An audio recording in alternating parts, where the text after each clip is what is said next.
How's it going, everyone? My name is Mr. Boss for the win, and welcome to another episode of some Black Ops 2. In today's video, I'm going to be talking about something pretty cool, a rumor about the Xbox One. I'm playing on the map Rush, one of the new Vengeance map pack DLC maps. Playing with my friend James, we're running around with shotguns, trying to be a pain in the other team's rear, and I think we succeeded. So without further ado, let's get started. Alright, so the rumor is that Xbox One is going to have a higher clock speed in the GPU, I'll talk about that in a little bit, and a potential increase in RAM, or random access memory. So the Xbox One launch and reveal has been rough for Microsoft on a hardware and public reception side, meaning that Sony kind of beat them up a little bit. So on the hardware side, the PlayStation 3 revealed to have a higher quality RAM, a higher clock speed in the GPU, and just overall better hardware than the Xbox One. And from a public reception standpoint, they're not charging for used games. There's a lower price point. They didn't start with DRM. And recently, Xbox has kind of recalled all those features to kind of get on an even playing field. And that standpoint, meaning like the lack of DRM, the lack of charging games, etc. Being able to do with what you want with the game, not have to pay for a license, etc.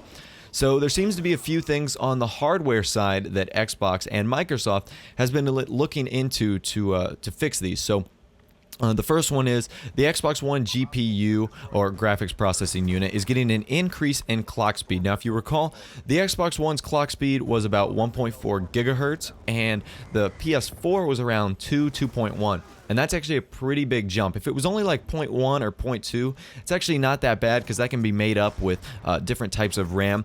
But when you get upwards of 0.8 or 0.9 or even 1 full gigahertz, that is a huge difference and can really slow down your system. So we don't know the specifics of this rumor, whether they will be matching the PlayStation 4 or whether they will be trying to go above and beyond the PlayStation 4.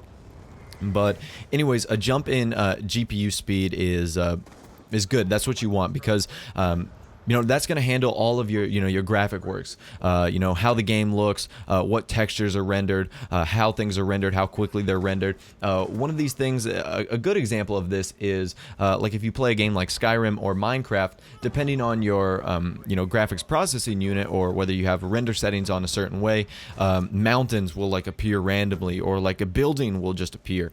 But if you have a higher graphics processing unit and a higher clock speed, all those things will appear like they are in real life. Like if you go down the street and look at a building, it's not going to just suddenly appear because you take one step closer to it. It will always be there because obviously it's a building, it's been built, so no big deal.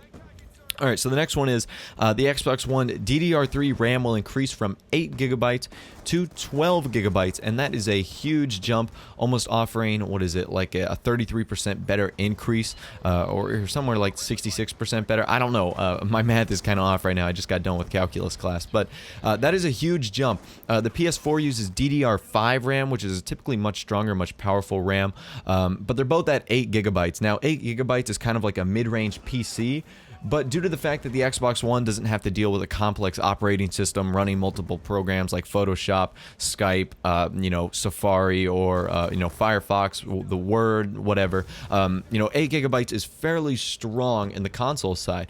However, if the Xbox One were to increase its RAM to 12 gigabytes, that would be an extreme amount of memory that would allow the Xbox system to do a ton. And DICE came out and said, like, the system that's more powerful will definitely benefit our game. DICE is known for making Battlefields and Bad Companies, and they have like the destructive environment, which obviously takes up a lot of memory and textures, etc. So these are all really good rumors. Even if you're not an Xbox fan or you're not a PlayStation 4 fan, this competition will only better each other, because let's say that the Xbox does increase its RAM to 12 gigabytes, you know that the PlayStation 4 is going to have to respond, because even though it's $100 cheaper, they cannot afford to be 4 gigabytes of RAM out and possibly being at a lower clock speed for their GPU. So this is a good thing. Like I said, I'm not picking sides here. This is great for the overall competition of the two consoles, because they're only going to better themselves. That's like Coca-Cola and Pepsi going at it. If Pepsi just lays down, Coca-Cola might put out a less superior product. But if they both put out great products, you know that they're going to be competing to make the best possible product. And that is why I think this is a very good thing. Anyways, guys, my name is Mr. Boss for the win. Thanks for liking this video. I would encourage you guys to check out all my other videos. You can click subscribe and do that. Thanks for watching, guys. Be sure to like and favorite if you are new. I'll talk to you guys in the next episode. And, of course, have a nice day.